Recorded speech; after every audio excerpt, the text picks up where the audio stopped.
Good evening, everybody. It's your boy Stoney coming to you live from the Space Corps podcast. It must be Friday nights, live every Friday, 8:30 p.m. Central. Come and hang out if you can during the live. If you can't, no big deal. We re-upload this up to all your Spotify's, Rumble, YouTube, you name it. But get on in here if you can. Like, share, subscribe, all the dumb stuff everybody says. Of course, the show cannot be made possible without the help of the sponsors, the TCMFanclub.com. That is the absolute end-all, be-all Texas Chainsaw Massacre fan club. It's completely free. Our co-producer, Brett Gill, Mr. Gilly, is the one that crafted that. Blood, sweat, tears, his hard work, just for us fans. Beautiful thing. There's an old school message board too, so anybody that kind of predates the social media, you may remember we all got together online and got together on message boards. So it's a nice little nostalgic feel. But the other thing we got going on right now too is the Half Moon Designs and Space Corps podcast collabo is live right now. So the ever exclusive and limited Leatherface little toiletry bag is up on the Shopify right now. I think there's only like 3 or 4 left. It is almost sold out already. They're $25, and right now if you use the promo code Space Corps, she's gonna knock like 10% off even more. So check that out before it's too late. And of course, if you want to support the show, we got the merch page up, shop.spacecorpspodcast.com. All of the Space Corps podcast merchandise, Stoney's TCM museum stuff, and you can join the Space Cadet Nation. That is enough plugging my garbage. Ladies and gentlemen, we are having one hell of a night. I'm so excited about this.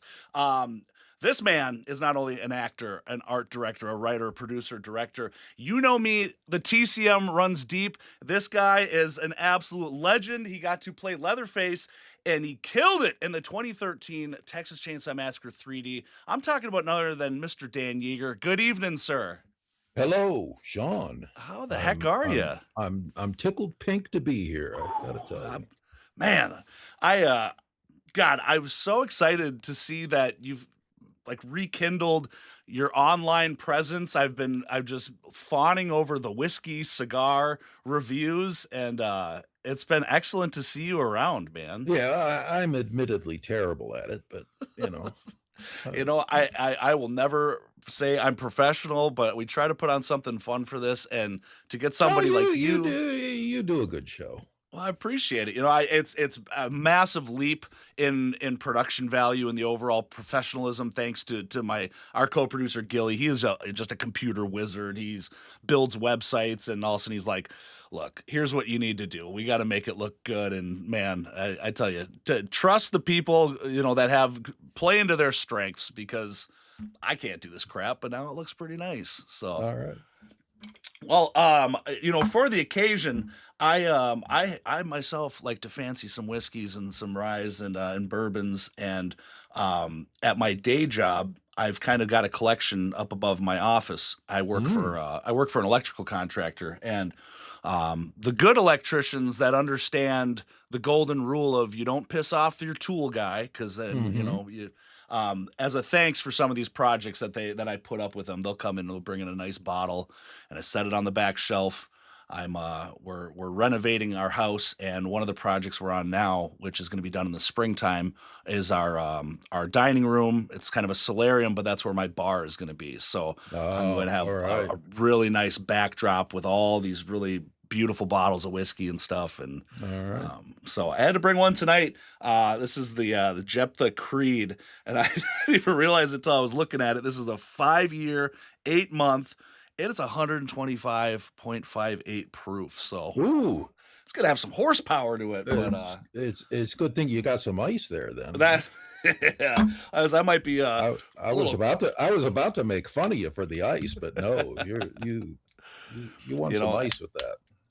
Oh man, so yeah, with the whiskey, the the booze and stuff, I absolutely love it. It's tell me about what just ignites that passion for you. Um, it's been it was a slow kindling passion that began, Jesus, 30 years ago, Okay. and it's been growing ever since. The older you get, the more and more whiskey tends to appeal. Sure. Um, yeah, it's it's designed for us old men. Yeah. You know, I'm on Highland Park ooh, 12. all right. This is my favorite. This is my go-to. And to pair with that is my other favorite cigar, which is uh, it's a Romeo y Julieta Medianoche. Okay.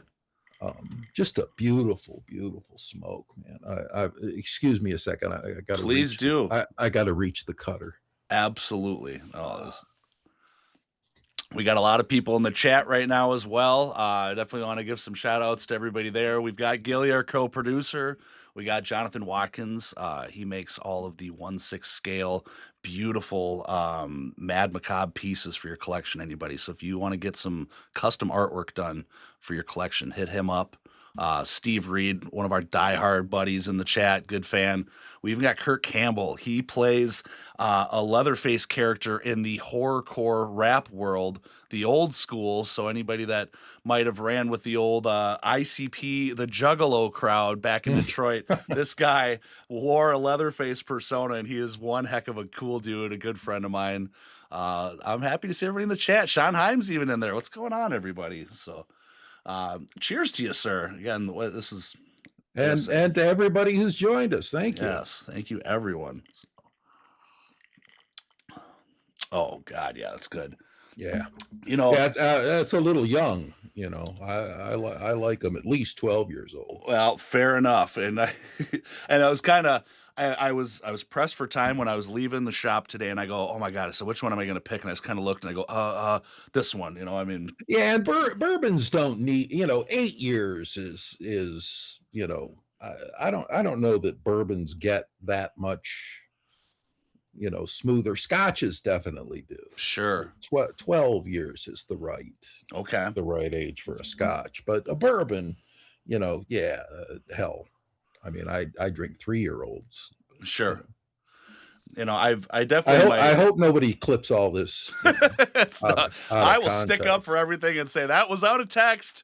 Y'all better Mhm. watch yourselves and behave. We got quite a few degenerates that watch the show, but no, nobody's Yeah, ever. well, No. When I definitely I guess my gateway into it, I was a big Irish whiskey fan, oh and then yeah, yeah. kind of going into those. What's your go-to Irish? You know, um, right now I mean, I don't want to say like, when I first started off, as a young guy, it was like, you thought Jameson was, kind of the higher ends or so, but I've had some Pendleton, some I can't think of the name right now, but the Dew, um, Tullamore? yes, thank you. Yeah.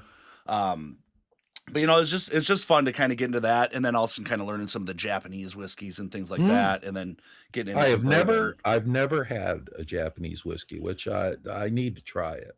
I I watch a lot of samurai movies. do you? Yeah. That's awesome.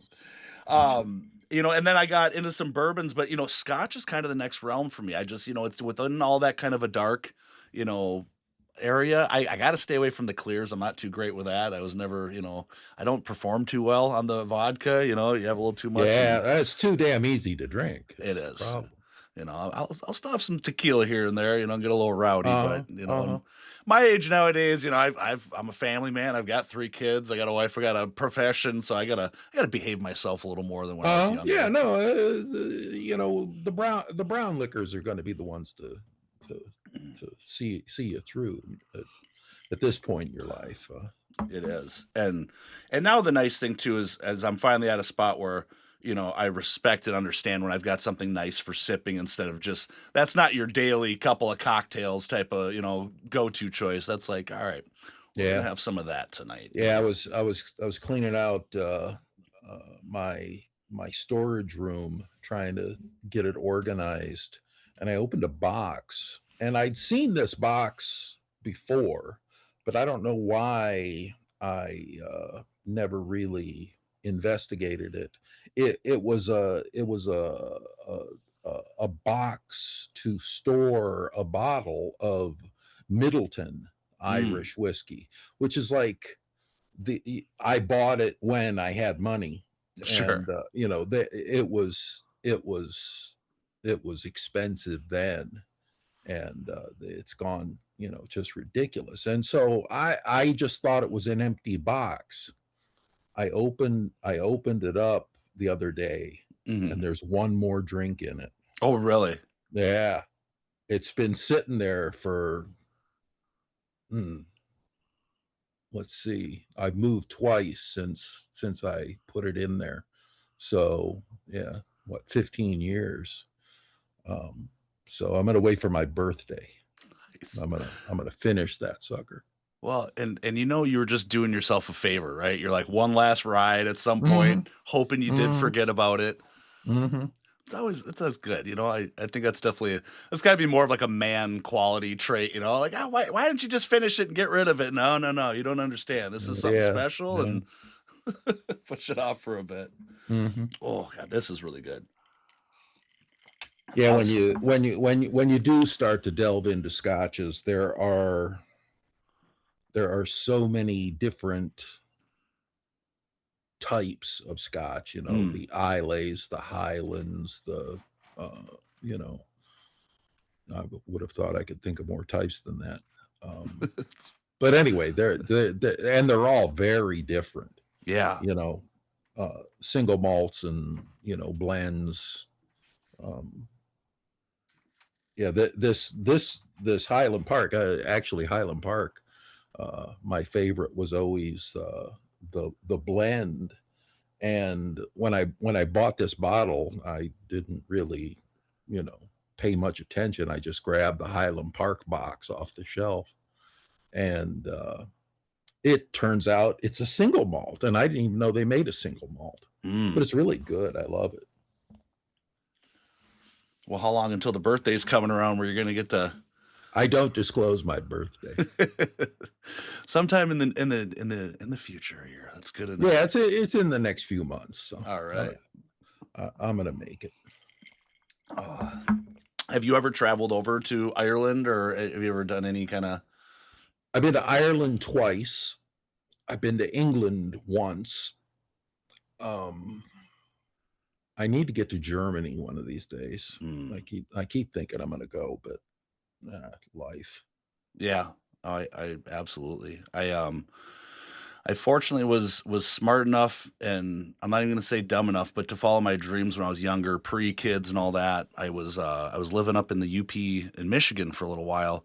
I was running some little fast food pizza joints and things, and this is where I Hmm. met my now wife. And my whole life I had dreamed of backpacking Europe and, Mm. just doing that. I took a good 5.5 years of German throughout my, younger years and very passionate on it.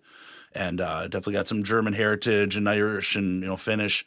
And I met her, and I was at the point where I was just, I want to do this, and it's now or never before you get locked down with kids and a mortgage. Hmm. Because otherwise, you're looking at the retirement age when you get to go do what you want, and then you're probably pretty busted up by then. You can't do nearly what you wanted to do. So Yeah, and if you're an idiot like me, you've ruined your spine to the point you can't do. sure, I'm not hiking through yeah, anything. I no, could barely hike to the front door of the grocery store. sure. Let Jesus. alone sleep on a little thin mattress on a hostel, bed or Hmm. something. Hmm. But I met her, and yeah, and she, I kind of, talked about that dream, and she said, "Oh my God, me too." And I go, "Really?" I said, "Put your money where your mouth is. Yeah, let's do it." And at that moment, like it was within like a week or so, we sold everything we owned, and I gave my boss, a good heads up, said, "I'm sorry, but taking off." And She had just finished graduating in Northern Michigan University up there. And as a graduation gift, her father took her to Ireland for a tour around the whole Mm, country. hmm. And the last stop was in Dublin at the Guinness factory. Mm, And so we crafted the idea that I flew in to Dublin at the end of her thing, and then all of a sudden we were going to meet at the Guinness factory. yeah. And and her father, I mean, she was an adult by then, but still, it was definitely like, by the way, I'm not flying back with you. Like, why is Sean here? And it worked out great. The Guinness factory is a lot larger than you would, than I Hmm. thought it was. Hmm. And it's a beautiful place. Have you ever been there by chance? Yeah. Or Yeah. okay, so it's like you make your way up the whole thing, up all the floors, and at the top's a rotating gravity bar, and they give you a couple, vouchers for some fresh pints. And but yeah, there was thousands of people there, and also it was like, oh, and we didn't have cell phones or anything. It's like, how are we gonna find each other? And I got this backpack on me and all this, but Mm. we had found each other going up the stairs somewhere, and it was a hallmark moment for sure. All right. All But right. but yeah, from there we backpacked Europe for 4 months. We just went until we were out of money. Mm. We did 11 different countries, rode trains, hostels, everything on our backs, and I got to make it to Germany, and that was definitely one of my more favorite parts. So I got to do the Oktoberfest while we were there, just Wow. coincidentally Yeah. with the time, which is absolutely expensive. And if you aren't of the traditional families, we found out that under the big tents, we just we were there in the daytime, and I said, oh, let's grab the big the big mugs, and we sat down and had like a currywurst, and it was quiet in there, and there's a lot of space, so we sat at a table, and we had a couple of people tap us, and they go, you are not allowed to sit here. This is this family's table for the last 300 years. Excuse, oh my god, so sorry, we got out, but oh, it was so much fun with that. But we went to a little town called Heidelberg, and the most picturesque, beautiful little German town, cobblestone streets on a on a river, and then a big hill, and at the top was this old castle. And Hmm. I tell you, it's one of the most fondest memories. Just sitting in, like, we were at a coffee shop, and I was just looking outside and just the people watching, and everybody, or not everybody, but so many people just had the same mannerisms as you, and you started to realize, like, just the core Hmm. hereditary and wherever you came from. I was just like, man, it was gorgeous. I could have just stopped and lived there for the rest of my life, but she was getting some homesick, and so we finally made it Yeah. home. But Yeah. It's the Germans. I mean, I'm German, Yeager, yeah, obviously. Um, uh, German by way of Ireland. My sure, apparently my German ancestors went to Ireland before they came here. okay, Um, but yeah, Germans are a particular breed, a particular we we we have some distinctive traits. yeah, I don't have them all. Mine are well blended with the Irish, so sure. that need for precision, Mm. um, um, the rather stoic uh, personality, I guess, too. Oh, absolutely. One thing that really did bail me out too is that my just having that German, language, was very rusty by the time we went there. And I had, been a good 10, 15 years since I'd been out of school, but it came back to me, and it sure helped out. And Hmm. I'd gotten some compliments, from, like, I just remember this older German lady on one of the trains, and she's like, your pronunciation, your accent in it is very nice. And I was like, dude, that was such Hmm. a whatever. But it helped us out, kind of in the more stranger ways, where I thought that was going to apply in Germany, but we were in the Czech Republic. We were in Prague, and my wife's, or my, at that time she was my girlfriend, but her luggage suitcase, the wheel had broken off, and it just it just kind of fell apart. So we had to go buy something, and we were at just a random corner store in Prague, and we saw this piece of luggage that was within our price range. It was cheap, and so we went to go get it. But all of a sudden, the guy was trying to charge us way more for it, and all of a sudden we're trying to say, hey, this is, and he goes, no English. And if you want to talk about like a blend of culture, I mean, obviously America's very blended and things like that, but it blew my mind once you start throwing in the aspects of so many different languages and things. Mhm.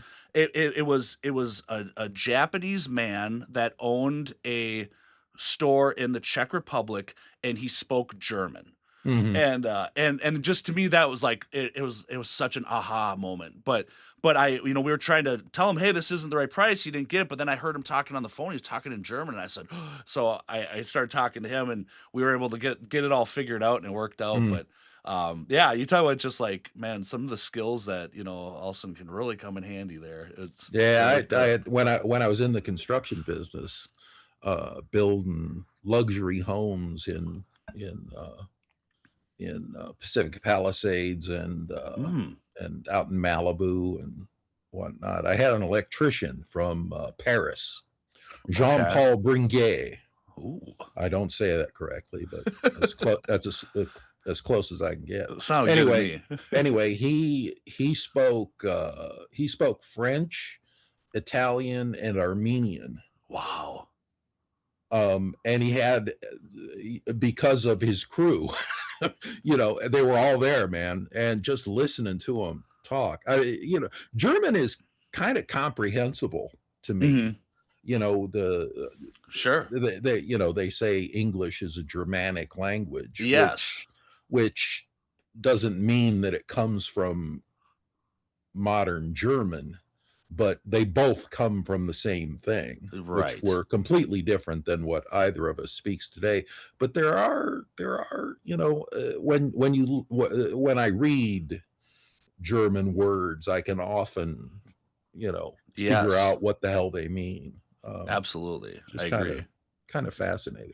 Yeah, it does you have a much better educated guess than probably any other language, as long Hmm. as you're an English Hmm. speaking native. I did find that too. And maybe not so much in the audible part, but yeah, once you see it written out on there, you're like, "Oh, okay, all right," like kind of get a few things down, but the I nice got I thing. got I got most of what I understand of German from books about Frank Lloyd Wright, Okay. uh, uh, the architect, and some of the best books on his work were published in Germany, Sure. in German. And Okay. so, oh, Schlafzimmer. Oh yeah, all right, I get that. Now, when you were doing your the trade over there in the Palisades, what did you specialize in? Are you what was your trade? I started as a draftsman, Okay. and this is back in the days when we used uh, ink pen on vellum, and I went to work for this company that developed their own projects. It was an architecture firm, but they also built what they designed. Oh, cool. And I got the chance to go out to the job site quite a bit more, uh, because of that relationship. And the more I saw of, actual building, the more I wanted to learn it. Yeah. And so, going to night school, I got my general contractor's license, and Mm. I wanted to prove to the boss that, yeah, I could run this job site. And eventually he gave me a shot at it, and it was a house I did the plans for. And so he sent me out there and let me build it. um, I was the only one who could take a project from, design concept to handing over the keys. So that was fun. Wow. I learned so much. Jesus. Oh, I'm sure.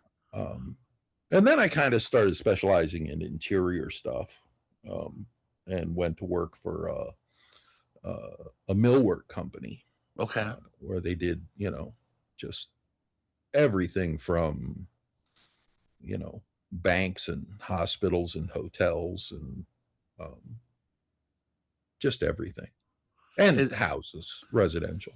What was that also like kind of the cabinet shop? I heard there was something like maybe North Yeah, Hollywood. Okay, yeah. I ended up general manager. So cool. That's I come from a long line of like tradesmen and craftsmen. And my uncle was he not was, but he is an amazing woodworker, and he would mm, just he did his normal job, but his passion was definitely woodworking, and just the quality of some of the pieces of furniture he would build. It's just, I mean, inspiring. It's not, I just built a dresser for the simple fact I needed a dresser. It was like, no, this is the labor of love and just the beauty of it.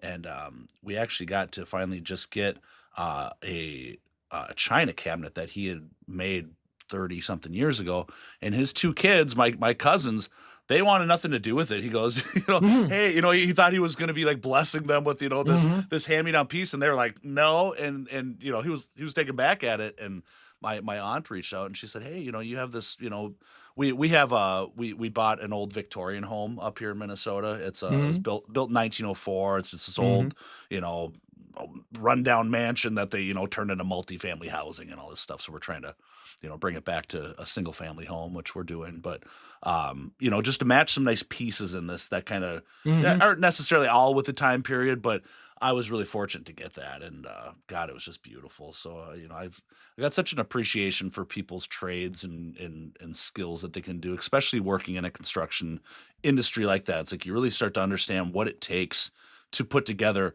a building, a house, where it's just Mhm. like, I mean, even just the art of drywall. I mean, it's just like, God, I could watch videos What, forever. what style would you say your house is? It was in 1904, so it's I mean, just whatever might predate right before the Art Deco 1920s, I suppose. But it's got the all the features of your butler's pantry. That is, I mean, so many different entrances, and you could tell that there was staff in the house. And at the front, on the main level, it's got this grand staircase, but the woodworking in it is beautiful. But what we really like is in there's two main living rooms down there. So you had the his and her parlor, Mhm. and Mhm. and of course the his had it's still got the original emerald green tiling around the fireplace Oh, and yeah. these big pillars, and oh God, it's just beautiful. I mean, like I say, it's definitely in very rough shape when we got it. What And kind what kind of wood is it? Mahogany or oak? I think it's a mahogany because it's dark, but when the sun hits it, it's golden and it kind of lights up a little bit more. A real fine grain? Yes. Yeah. And the Oh, the mahogany. intricacies of some of that, like where the pillars are, I mean, just the borders. And we were there for probably 3 months, and we realized there's like little hearts etched into this one Mhm. certain parts. I mean, you Mhm. just, God, you have such an appreciation. Like they just don't make that anymore, where it's Yeah. just like, you just produce just to make something at a cost effective matter, just to get your product out there. It's like this was the labor of love, and Yeah. Yeah, yeah, I see a lot of, old antique furniture for sale around mm, here, and, the Eastlake style I guess, all the rage back in the late 19th century here, okay. 'cause that's probably half of what you see. There's not a lot of the cool, kinda Victorian Gothic style stuff, but Yeah, which is more of what I'm looking for. But sure. I I don't I don't know. I've I've I've said it publicly before. My wife and I, we live in an old Baptist church, Oh, wow. and it was built originally in 1856. Wow. It was one of the first churches in our little village, and beautiful, beautiful old place. But it's been renovated and added on to Mhm. several times, most recently in the I think in the 50s or 60s. um, but you go up into the bell tower, and there's this huge old bronze bell up there, but the thing is built out of 8 by 8 on up oak timbers, Mhm. and it's all mortise and tenon joinery with pegs, driven into them to hold them fast. It's an amazing old building. Wow. I just we love it. We're trying to take care of it. It's a lot of work. Oh, yeah, I can definitely feel you on that part. It's Hmm. there's something about though just being in the presence of something with such history and age to it too, or Yeah, it's definitely. Yeah, I'm working on. I've been dabbling with the idea of showing movies, but I haven't really gotten my act together. okay. Um, but we've got it. We've left the sanctuary pretty much as is. We haven't divided it up into little spaces. There's an entire level down below where we do most of our living. Sure. And we got bedrooms and the kitchen and bathrooms and all that stuff's down there. But upstairs we've left open, and there's a big wall that I can project movies onto. And I finally got my 3D uh, system working. Okay. So I'm gonna have to show Texas Chainsaw 3D this year. Absolutely. I've made the promise, but I also I found an incredible website. It's called don't let me get this wrong. I think it's called DVD Party. Okay. The guy, I talked to him on the phone. There was a problem with the website, so I called him and he answered the phone. I thought, oh, this is cool. But the catalog is just amazing. He's got a whole 3D section, and they're all old anaglyph 3D, with the cyan and magenta glasses. Yeah. And so anyway, I ordered them and the Tingler. Okay. And so I'm gonna as my first test case. Those should be here soon. Um, and anyway, we'll see if we can make that work. Sure.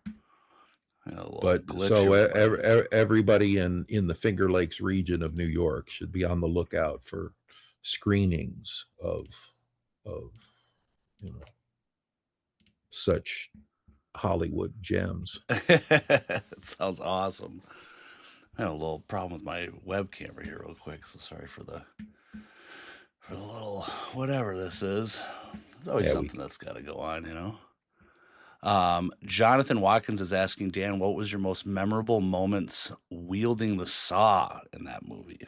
oh, that's that. Oh man, my memory as a cognitive function is pretty dismal, but so much of that experience is absolutely ingrained in my brain. Um, yeah, the most memorable.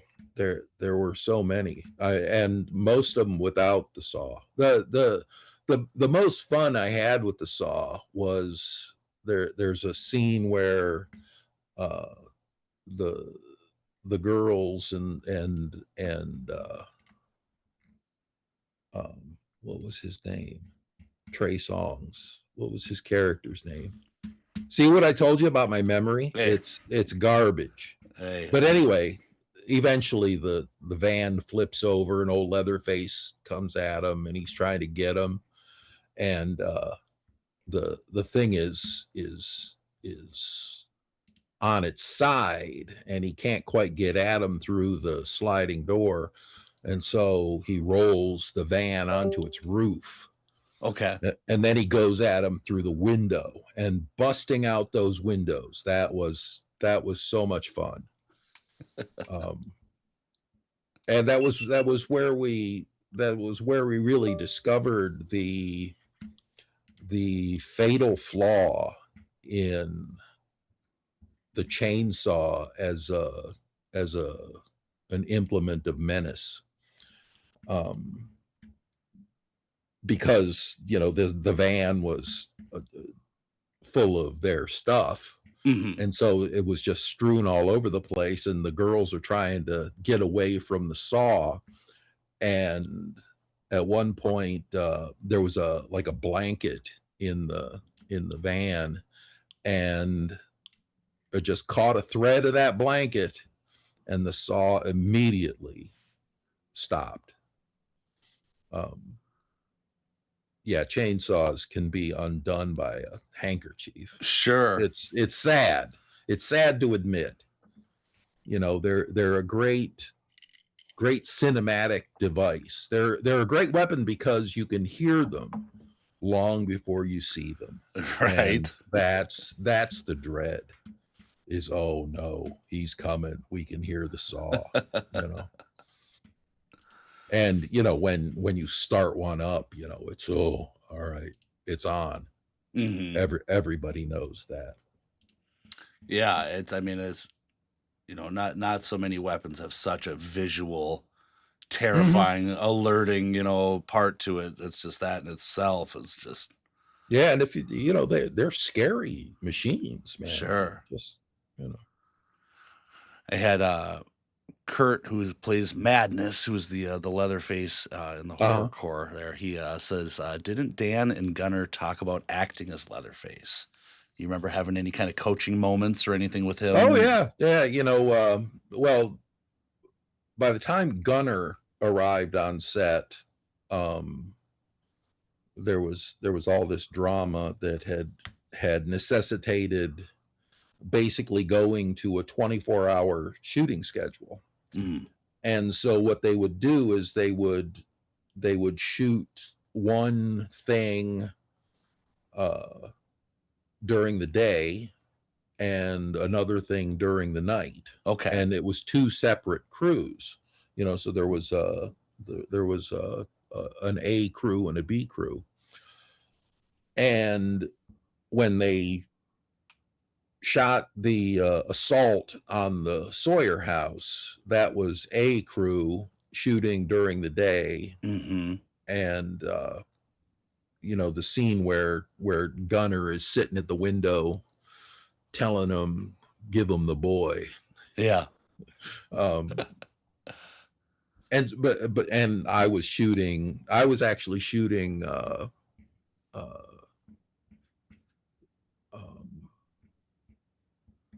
I think I was shooting the shot where Leatherface is looking for Heather and she's hiding in the coffin. Okay, yeah. And so that actually there were actually two separate cemetery sets. One was in the actual yard of the mansion, when you see Heather fall down the front steps and go running, and she jumps over the little fence and falls. Yeah. And is trying to hide from Leatherface, and Leatherface has come ambling along, and he steps over the fence gingerly, because he's been there before. And that's one cemetery. And then they built a duplicate cemetery on the Camp Minden. Was this military base. It was some kind of a weapons depot or something. I don't know. It's this big military base outside of Shreveport. And that was where we built the house, our replica of the Sawyer house. And so I was a couple of miles away, still on the military base, shooting this night scene. And anyway, I heard Gunnar Hansen was in town, and I knew he was going to be at the house, which I hadn't seen. So I had, I had forsaken sleep and went to meet Gunnar for the first time. And yeah, they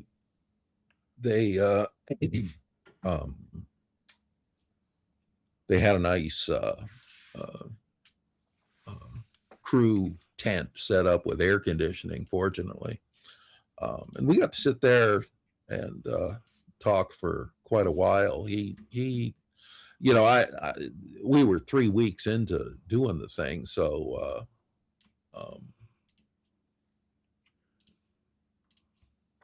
you know, I had pretty much, you know, been set in my ways of what I thought I should be doing. But that the conversation was basically me admitting to him that, you know, my entire process was ripping off everything he did as, you know, Yeah. mercilessly and unapologetically as possible. And you know, he was just such a nice guy. Jesus. Um, yeah, we didn't have nearly enough time together. Sure. Did you guys keep in touch after the shooting of the movie and that? Is there Oh yeah, yeah. okay. I went to see him, and he lived on Mount Desert Island in Maine, and the summer after we took a trip, went to see him. Um, he was it was shortly after that he was going on his book tour Oh for yeah. Chainsaw Confidential, Yes. and he did a couple of book signing events in LA. I went to both of those. Um, and then every time, you know, we were at the same convention, I always made a point of having a couple of Hoya de Nicaragua cigars in my pocket. All right. Um, you know, because I figured that that would guarantee me at least an hour. Yes. And you know, yeah. One time we were at a show with Bill Johnson, um, Yeah. and we there was a barbecue joint not far from the hotel. I remember we all walked over to that barbecue joint, had barbecue. It was a good time. Yeah, I miss that guy. Yeah. And isn't it just quite fitting where, having some barbecue. I uh I got to meet Bob Elmore shortly before he passed. He came up to Minneapolis for a convention with Carolyn Williams, and I brought my daughter. She's 11 years old. It's kind of our thing. We go to, and I've got so many things I have that I want signed. My personal collection type of things. I bring kind of the big stuff that you wouldn't normally ship across the country and never want it to get lost. So, I kind of showed up with a wagon, and they kind of look and they go, "Oh, wow, some really interesting stuff." And I go, "Look," I go, "there's a lot of people that want to meet you." I said, "I got all day. I'd like to just kind of hang out. I'll get back in the rotation, get a few things signed, let some other people go through." And he really took a shining to my daughter, and he gave her a little button and some stuff, and was, kind of razzing her up a little bit. But, we were sitting there talking, and then I happened to look down, and, on his own free will, Bob's just sitting there eating a bowl of chili, Mhm. just go, it's just so just almost comedic, and then he started telling me about, his grandmother's chili recipe and stuff. And, what a sweetheart of a guy too. And I know you've must have at least met him a few times. I saw there's that movie that came out in 22, the Once and Future Smash. I haven't seen that, but I know you were credited in there along with John Dugan and Mhm. so I'm not too sure on that, a lot of that, but I saw Bill Johnson and Bob Elmore's there, but it sounded like it was in like a convention setting. So do Yeah, you yeah. It's a. I haven't seen the entire movie. I've only seen bits of it. okay. Um, the premise is that uh, there's this old horror movie made back in the 70s that they were going to do a revival, Mm, and the original guy who played uh, I forget. I guess his name was Smash. Okay. All right. He's, you know, showing. It was a whole thing. Anyway.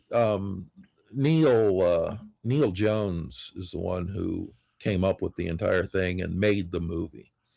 And um, nice guy, a fixture at horror conventions for a long Sure. time. And anyway, he was basically going around to everybody he could get to do it. And he basically just give you the premise. He says, "All right, I'm gonna interview you about this Oh, okay. fictitious movie." Cool. And just he said, just riff on it, and so that's what everybody did. It's just totally improv, the whole Yeah. the whole that entire element of the movie was all improv. That's But it was awesome. fun. Yeah, it was, and I think it was well received too. I'm gonna have to look at it. I mean, I was looking at just all the cast or just the credits, and even like Joe Castro. He's a special FX guy. Uh-huh. I had him on the podcast a little while ago too. He's a great human being, and just to see all that. But that's almost what it seemed like. I'm like, they just must have literally been at a convention while they did this, and just kind Yeah, of. many conventions. Oh I wow. think it took them a few to Well, get for it everybody done. watching this, again, that's the Once and Future Smashed. Well, go find it. I'm sure it's on Tubi or Shutter or something, but it was a 2022 release, so not old at all. But I had a question for you. I heard that you had gotten into almost developing like a reality TV, or at least a plot or a pilot or something. Is that something that you did at one point? Yeah, actually, that was kind of my foot in the door of the industry again. Oh, really? Um, yeah, I was just taking acting classes and trying to get back into the business after really just I'd spent 20 years in LA, doing a little amateur theater and bullshit stuff. Sure. But I I quit the millwork business and was pondering what to do with the rest of my life. Sure. And I decided, oh, I want to be in the movie business. I'm in LA. I might as well be in the movie business. Sure. Makes sense. And so anyway, I was taking acting classes, and I found this one acting class that was entirely focused on camera acting technique, which Okay. is vastly different than you know a stage production. It's a different dynamic altogether, and a completely different set of skills. There's the baseline. You still need to be able to act, but you need to be able to do it in a completely unnatural, uh, you know, Hmm. non-linear way, Sure. because that's just the nature of movies. Anyway, the guy who ran that school had this concept uh, for this reality TV show. He used to crew on all sorts of big movies. He was a set medic mainly, um, but he would watch how uh, actors would constantly derail these productions and cost so much waste in time and resources, that he kind of came up with his own concept of how to teach actors how to act in a movie, how Okay. to be on set, and actors are a fascinating breed. And anyway, it quickly evolved into this reality show concept of people who are trying to break into Hollywood. Cool. And so anyway, he started putting this thing together, and we were sitting in class one day, and I said to him, just kind of off the cuff, I said, why the hell isn't this a reality show? Yeah. And he had never said anything about doing the show. Mhm. He's oh, interesting. He says, see me after class. Excellent. And he said, I'm working on this thing. He says, you seem to have some insight into this that most actors don't. Maybe you could, you'd be good to help on this. I says, I'll do anything I can. Sure. I says, I can build shit, and I Yeah. understand the basics of electricity, and and so anyway, we started working on this thing, and with no money. And one of the contacts he had from his past production work was the producer who had just bought the rights to the Texas Chainsaw Massacre franchise. Oh, really? And so he calls him, and he didn't know this. That wasn't the purpose of him calling. He just Yeah. wanted, a real Hollywood producer involved. And so he calls him up, and he gets him to come over and help us out. And, we're shooting this stuff. And anyway, that was where I met him, and we became friends. We both liked cigars and whiskey, and, Yeah. Was that that, Carl? that, yeah. Okay. And, so anyway, that was kind of the genesis. I already forgot what your question was. Well, um, who cares about all that? No, that's putting in the no. It was just the idea of the plot of the reality show, but so that predates the Texas Chainsaw, Yeah, era. yeah, it was Interesting. it I thought was that came afterwards. no, it was about 2 years later to the day I was standing on the set of Texas Chainsaw 3D. Wow. So you didn't even have to really audition then for the Leatherface No, part. It was just he knew you and he goes, "Hey, I want you to do this." yeah, no,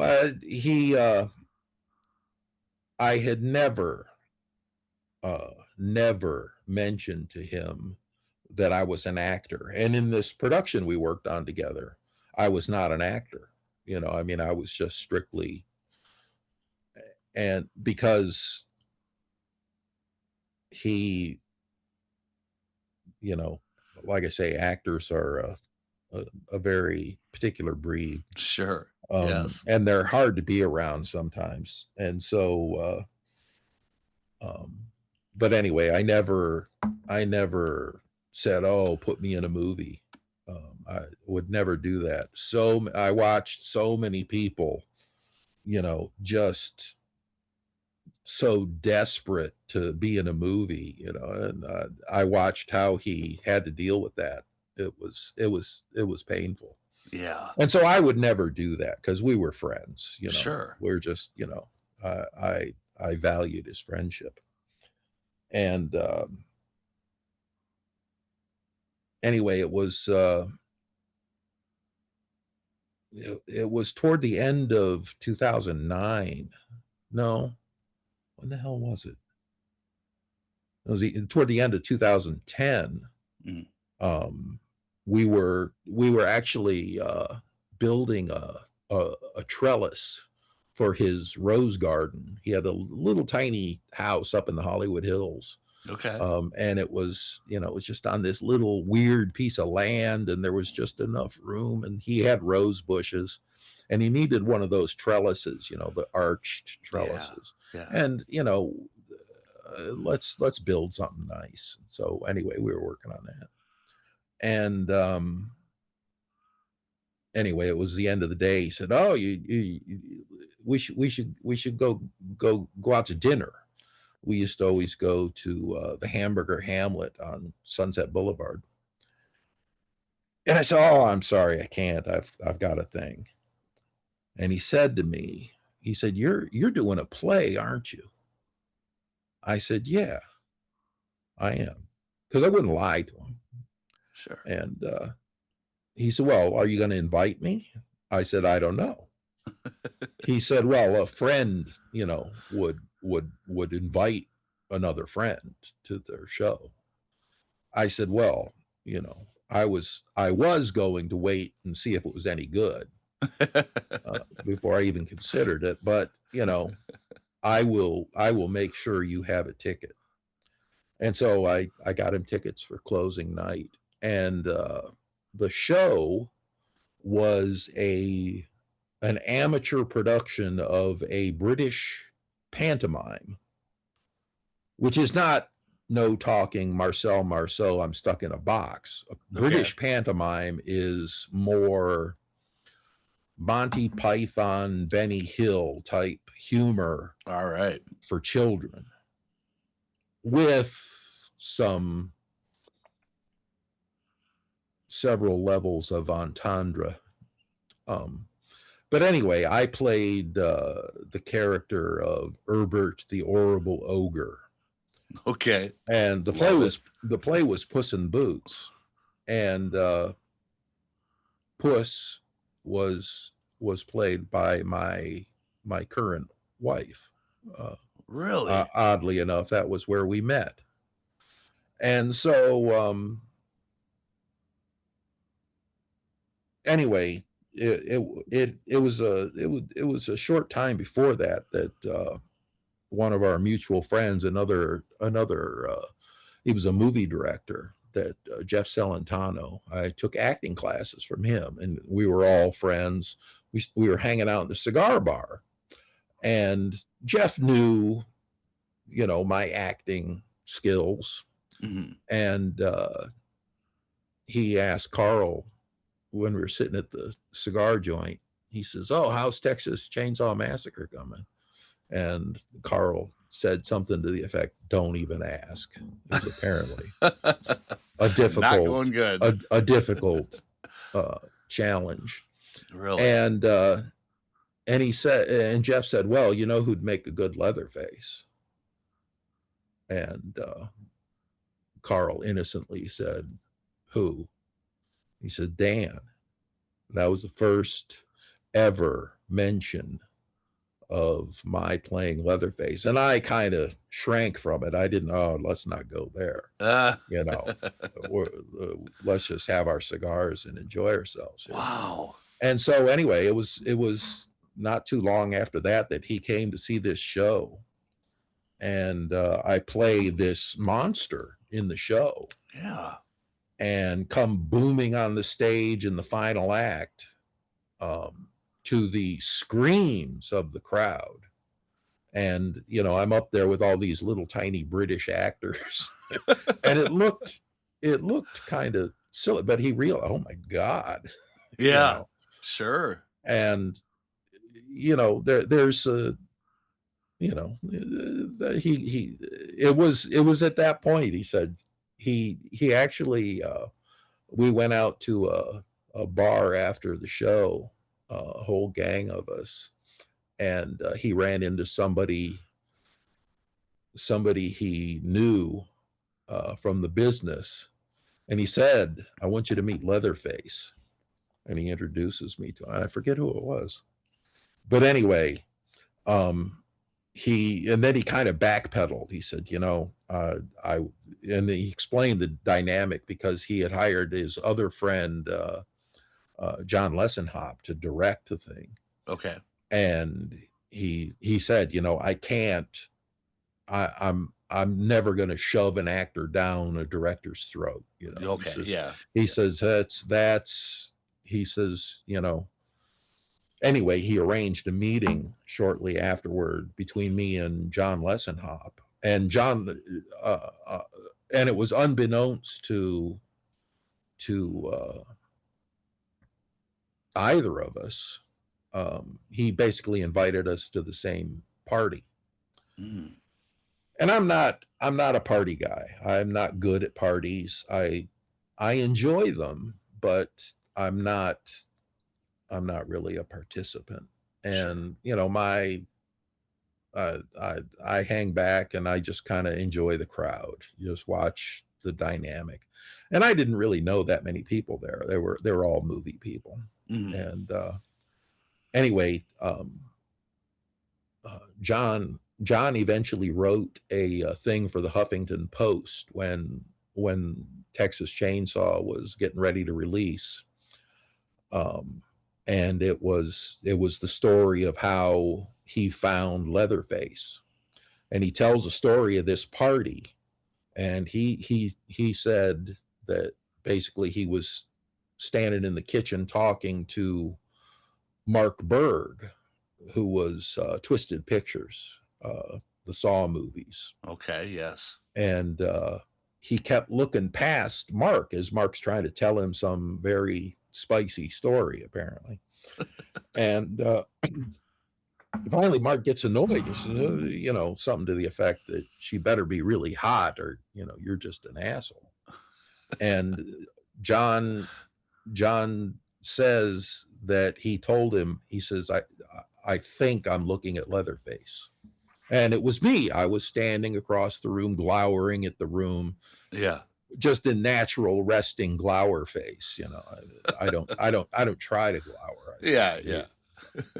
But anyway, that was, and then we met a couple days later and talked about things. He realized, I knew more about Texas Chainsaw Massacre than most of the people he knew. So, anyway, we got along very well, and he basically gave me free reign to to make it my own, do it the way I thought it should be done. And Yeah. to me, the brief of the whole movie was, not an homage, but certainly respect for the original. 100%. That was the story we were trying to tell, Yeah. was what happened next. Well, And that was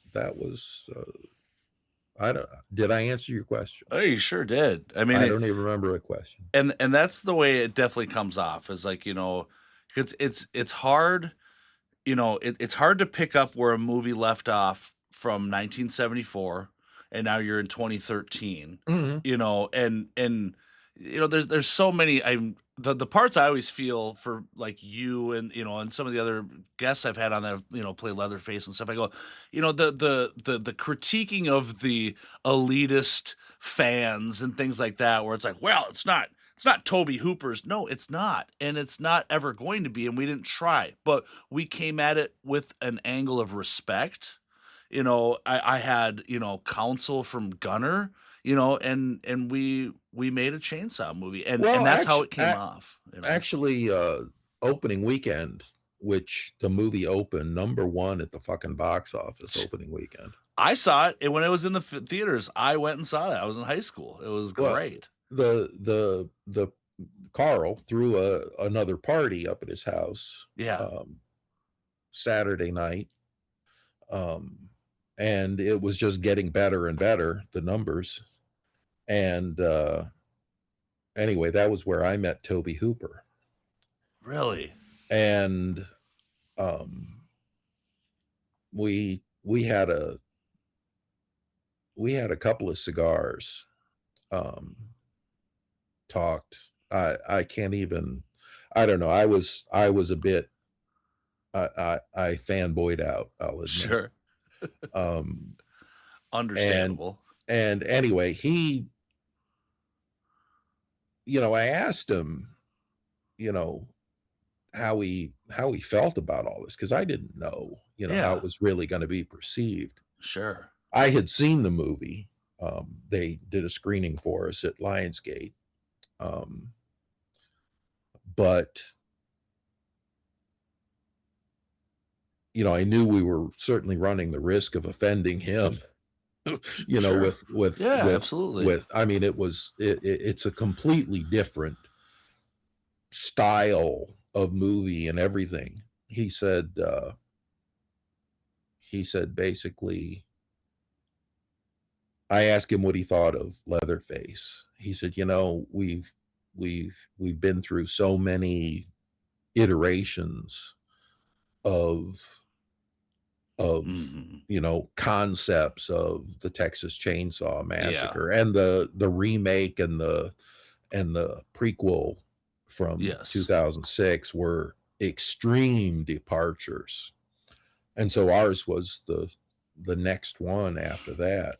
And he said to me, he said, it was good to see Leatherface back on the screen. Oh, cool. And I said, well, there have been plenty of. He says, no, no. He says, you got the original character that we had created, that had been, explored in all sorts of tangents subsequent. But he said, it was nice to see that character continue. So I was pleased. He was happy. And I mean, the party went on until 3 or 4 in the morning, and Toby and I were pretty much, and my wife was still there, very tired. We were the last ones standing, and we were I remember sitting in the dining room, and even Carl was exhausted, rightfully so. And I realized, oh well, we should probably leave. And so we were trying to say our goodbyes, and Toby, I stand up to leave, and Toby stands up, and he says, "Do you mind if I give you a hug?" Oh, And it was, of course, Jesus, yeah. bring it in and make it last. Sure. But I'd heard so Wow. many people tell so many stories about Toby Hooper, and he was mean, and uh, oh, that was not my experience at all. Sure. He couldn't have been kinder to me, and Wow. more generous. Jesus, Yeah. him and Gunnar both. They were both such gems. You Anyway, know, well, don't make me cry. no, I'm getting there. I'm trying to push those buttons. No, I'm just kidding. But I mean, everybody else that I've met too. I mean, I've had Alan Danziger on. I've had John Dugan. I mean, just everybody is just such kind-hearted people. Hmm. And again, and you're just following suit in it too. Where I'm so happy just to get to kind of pick your brain and talk about things like this. And it's so nice for everybody that watches the show because I mean, a lot of us are a lot of chainsaw fans, and we just get these inside perspectives where you might be able to go to a convention and meet somebody and have a little quick conversation and get a little tidbit. But I mean, for the most of us out in the States, we're nowhere near these conventions. So it's like these stories mean so much. And I think, like, just hearing that with, how Toby, how did you feel about how I did? You know, but my thoughts on it though too is that, you're talking to the man that made the original, but then he also made a very different version in the 80s as well. So it's like, to me, it almost that leaves that artistic, you know, just freedom out there to kind of interpret in different ways where he's okay with that. But Hmm. I think that's definitely what a compliment that, it's fine to it's good to see him back, like, no, these other ones have played. No, he's back. Like, beautiful. I love that. Yeah, it was I mean, the movie got a lot of hate, like every, you know, I would hate to have made a movie about which people were ambivalent. Mm, The the the passions run high, which is sure. good. That's what you want. Um, but you know, no criticism ever landed with me after talking to Toby about it, Yeah. because I always had that in my back pocket, is, fuck you, because Toby said it was good. Right. Yeah, you know exactly. Like, doesn't matter.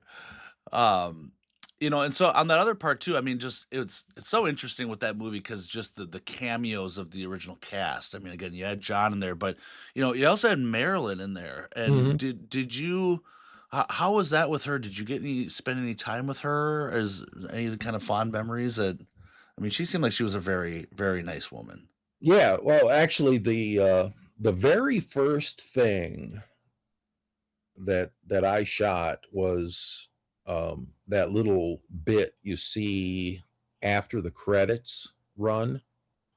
Do you ever stay through the credits? Oh yeah. Yes. and where Heather's parents come knocking on the Yeah. door. Yep. That was the very, very first thing I shot on the movie, was bursting through that door. And actually, as a little aside, we learned a number of things. The entire crew learned a number of things about how to shoot a Texas Chainsaw Massacre movie with a real chainsaw, by the way. Yeah. The what you don't see in the movie, they cut before we played out the rest of what we actually did that day. The What was her name? Sue Rock. And Not terrible, my memory. Anyway, Leatherface comes, shows up at the door with his chainsaw going, and they turn and run. And there's a walkway out the front door. You go down those steps that Heather had fallen down and everything. Yeah. And they go taking off on this walkway that goes way out. And there's actually a road there. In the movie, you never see the road. The house is back in the woods somewhere. Yeah.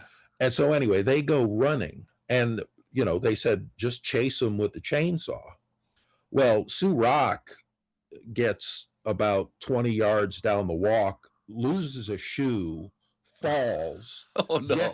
gets back up, and I'm doing my lumbering, chasing them with the saw, Sure. revving it to, and smoke everywhere. The chainsaw smoking like a son of a gun. And anyway, we find they get to the street, and I realize there's no way we're still visible from the cameras, Yeah. that are way back at the house. And so anyway, I find this is ridiculous. I got to stop. And I turn around, and basically everybody back at the crew is just laughing. Apparently they called cut, way back when Sue tripped and fell. Yeah. But you couldn't hear it. But with the chainsaw, yeah, nobody could hear you yell cut, And so anyway, but that was where I met Marilyn Burns.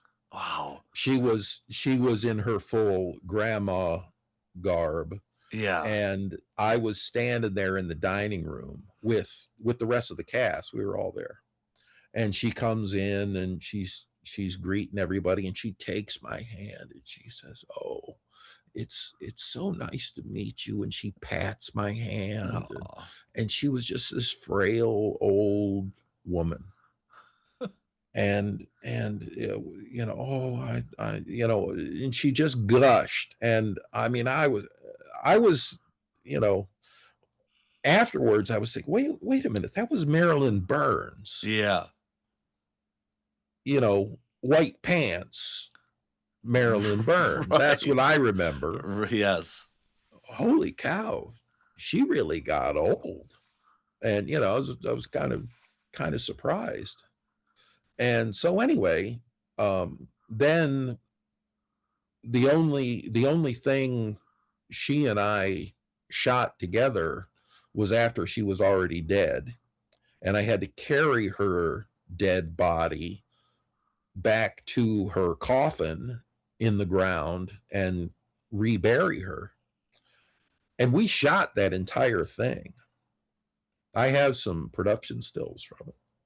Cool.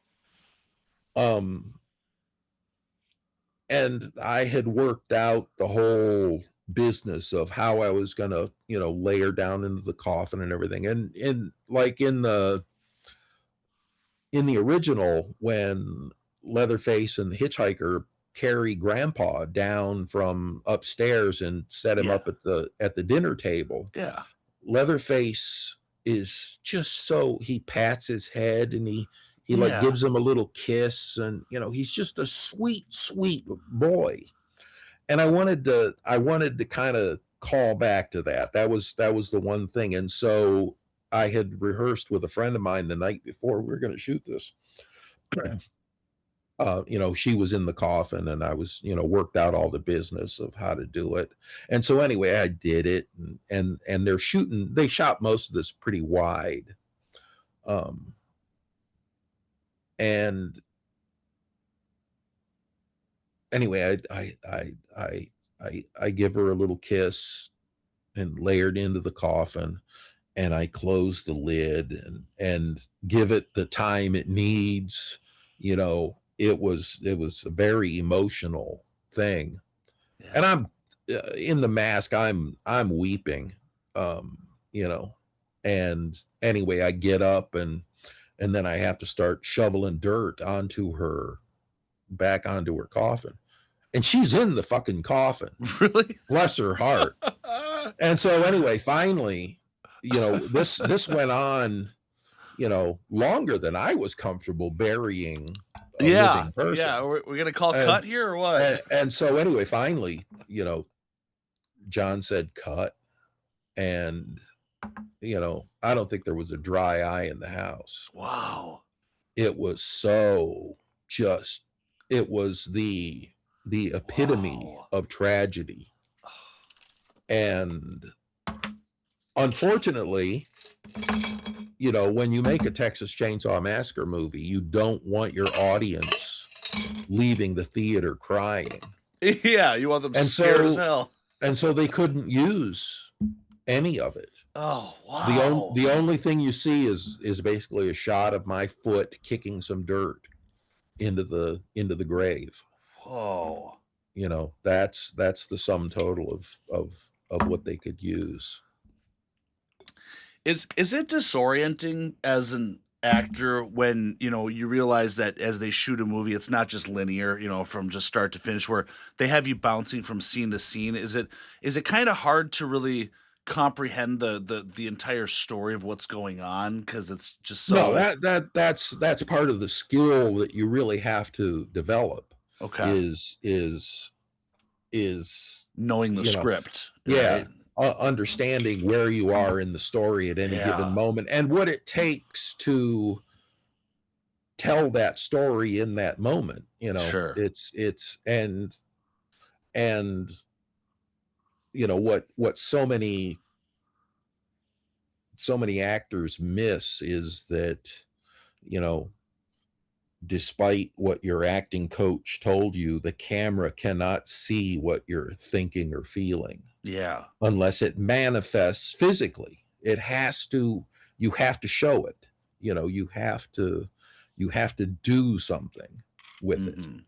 And so anyway, but one the thing about Marilyn and her being this frail old lady, Yeah.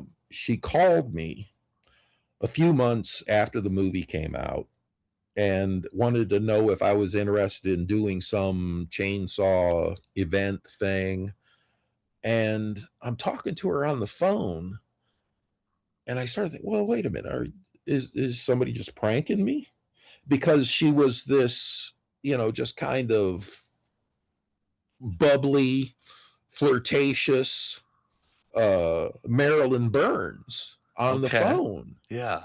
And then I had met her we didn't end up doing that event, but I had met her at a show, and she was just this vivacious, very flirtatious person.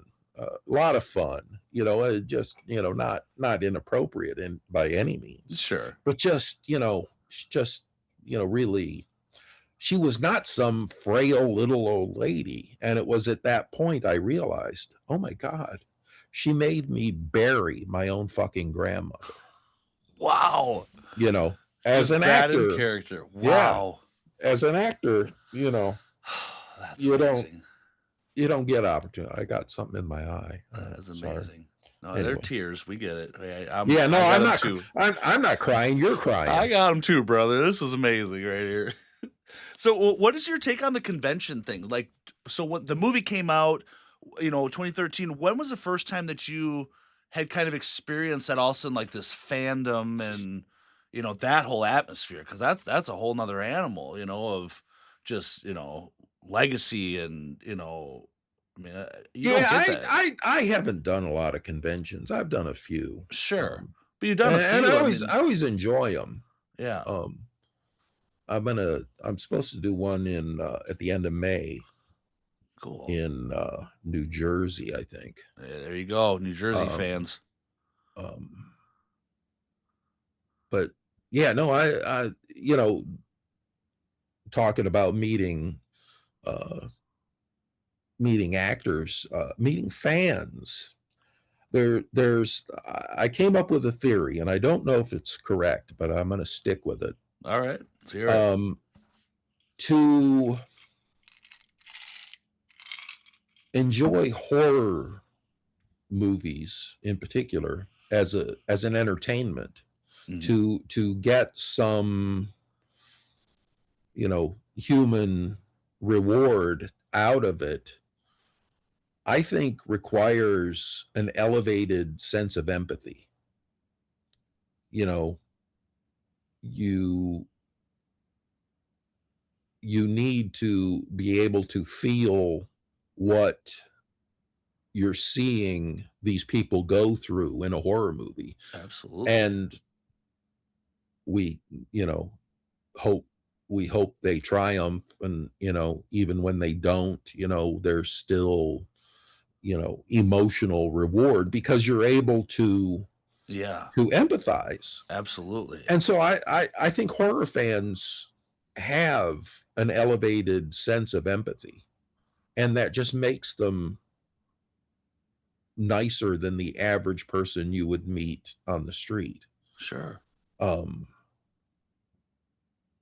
there's a lot of there's kind of uh you know a, a subgenre, of really violent and gory horror that attracts a minority of non-traditional horror fans who That's are, fair. Yeah. you know, I don't know. But even like the Saw movies were, just really, uh, they kind of upped the ante for the gore and violence, Mhm. but still, um, they kind of unflinchingly make you have to endure, what those people are going through. Um, I think other genres of film tend to glorify violence and you know whatnot, but horror,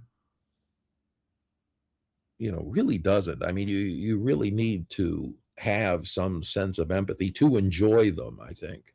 I agree too, and I think like you said, there's a sub core that are just in it for the devastation, the gore, and that's all they care about, and that's got to be excluded from that statement.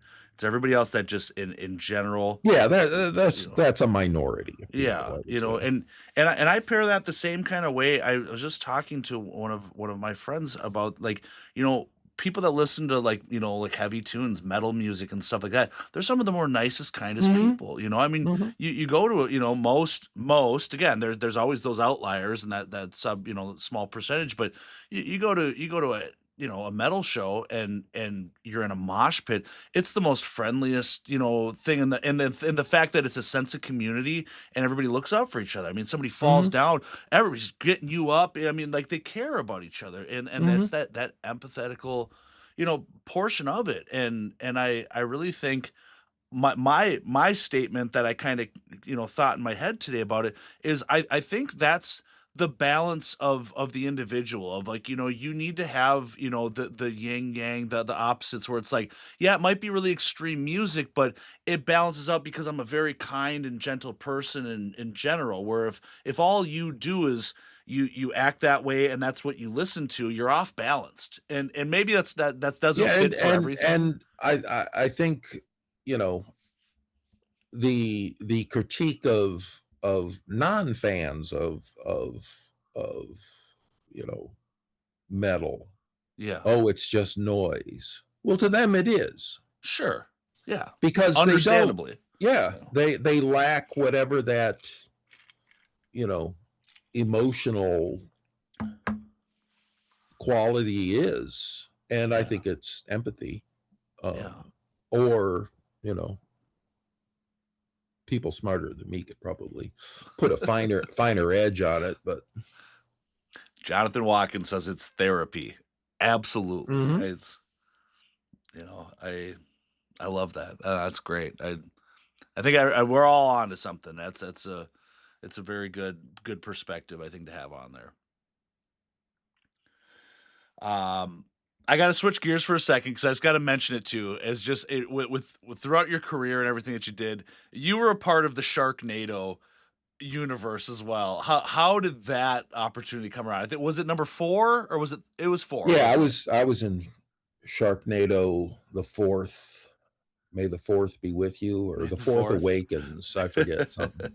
Now Uh and you played the character, your name was Gunner, and that's the huh. part that intrigued me. Was that by your choice? How, No, did you audition? How did that come about? Anthony Ferrante, the writer director of the Sharknado movies, is Yeah. a huge Texas Chainsaw fan, Killer, killer. and his it was about a year before I lived in this little town up in the mountains north of LA, and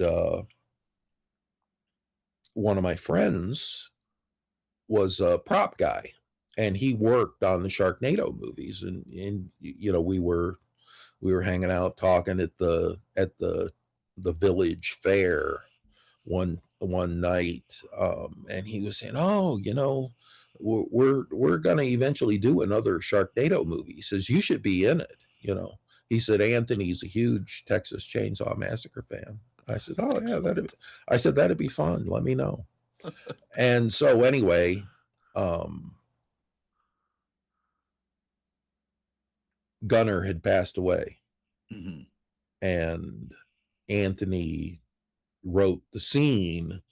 Well, you know, when they get to Texas, that, you know, the kids have to go to this chainsaw shop to get provisions, and you know, he wanted to do a real homage to Texas Chainsaw Massacre, so he got Stretch, Oh, and couldn't get. I mean, he he wrote the, you know, the whole thing, and I was, of course, the big silent hulking brother in the back with grandpa, and oh man. yeah, it was about a it was less than a week, actually. I think it was a Sunday. My buddy Pedrick calls me up and he says, "Remember, I told you about the Sharknado movie, and you should be in it." I said, "Yeah." He says, "What are you doing Thursday?" I says, "Well, I got nothing going." I says, what?" He says, "Let me send you the script." So he sent me the script, Hmm. and he had the scene that they wanted me to do highlighted with Gunner. I said, "Well, of course." That's so You know. cool. So anyway, that was how it happened, and I will point out that, well, most cameo makers in Sharknado movies, uh, maybe not most, but certainly, you know, a plurality, end up the victims of sharks. Hmm. Sure. Gunner Gunner sliced one in half with a chainsaw. with a chainsaw. God, yes. With a little Oh, chainsaw, but a chainsaw nonetheless. beautiful. Yeah. Again, homage. That's just respect. These Mhm. core tenets to what just absolutely makes it all so acceptable. And now, when you said Stretch, I mean, do you mean Carolyn was in that Yeah, movie too? Carolyn will. Yeah, and God, she's such an amazing person too. my brother was Dog the Bounty Hunter. Really? Oh, That was his cinematic debut. It one and only, or did that? I think he actually did something else after that. That's cool. He was a nervous wreck because he had never Sure. Why done scripted stuff, and he Wow. had some lines in the thing, and he was really worried. I said, don't think about the entire thing. Yeah. I said, they're going to cut between you and the other person. Don't, just get one line. Just do one line. Sure. That's all you have to do. Yeah. And he was kind of a wreck, but he calmed down. He got it together. That's awesome. And was good. I thought he did a great job. Is that younger brother or older? Yeah, we're Dude, all right. actually, I think we're about the same age. Sorry, get a little too personal though. I mean, just out of curiosity. Yeah, I remember. That was the longest hair I'd ever had in my life too, shooting that movie. Oh man, yeah. Like I said, when I met Bob, Carolyn was there right across the the little whatever aisle. But you talk about, again, just another great person, and she's so much fun to deal with. Yeah, Did you get to hang out with her Oh, for a yeah, minute? Or yeah. I think we did it. I think we did it all in one day. Okay. But yeah, it was a good day. Yeah, she's really a nice, and I met her at conventions. So. Sure. And it was so much fun meeting her and Bob and their dynamic together, because Bob was such, like, he's probably never said a cuss word a day in his life, and was just so straight shooting kind, and she, she's just so great, but she was so grateful and appreciative to talk with fans, but the stories that she had, you got to remember, it was the 80s. There's a lot of cocaine, this, and they go, oh my God, these, they did a little panel together, but she was just like, so, you could tell there's, go to these conventions, there's some people that are just there just to make some money, and that's absolutely fine. But she was just there, just happy to embrace and talk to you, and just the eye contact, and again, just a great, sweet woman too. So, wow. Oh, well, sir, this has been quite the evening, I tell you what, and I feel like I could sit and just chat with you for hours and hours. And this is we'll have to get together again one of these days. I would absolutely love it. So, yeah, again, I appreciate everything that you've done, being up for this. I know everybody watching this has just been, I'm already just hearing just lots of comments, and they're like, this was just the best. This is the insight, everything, the deep moments, beautiful, man. So, I think this is where we should wrap it up, sir. Well, I appreciate you having me. Yeah. It's been fun. Good. Well, and if you ever happen to maybe catch a gig that's close to the, the Midwest area, and I'm gonna probably look you up and try to come see you in person here too. It'd be great to see you. All right. All right. Well, Mr. Dan Yeager, everybody, thank you so much for hanging out, and we will catch everybody next weekend. Dan, have a great weekend, man. Thanks, John. All right. See you, everybody.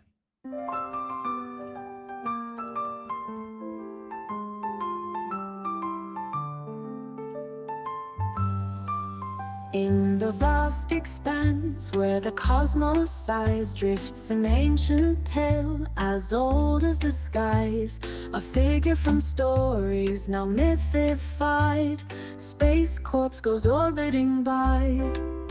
He once roamed planets, far and wide, but now he floats where the starships fly. No more breath in his chest, yet can't be denied the space cadet who died. Oh, Space Corpse, in the void you glide, a spectral waltz in the galaxy's tide, floating free like a cosmic guide. Space Corps goes orbiting by. Galaxies turn while he haunts with pride. No anchor to worlds, just space to bide. Gliding through stardust, no need to hide. This wanderer who never cried. In weightless silence where time collides, he drifts in dreams so amplified. Mysterious tales on mystic rides. Space Corps haunt so dignified. Oh, oh, Space Corps, in the void you glide. A spectral waltz in the galaxy's tide, floating free like a cosmic guide. Space Corps goes orbiting by.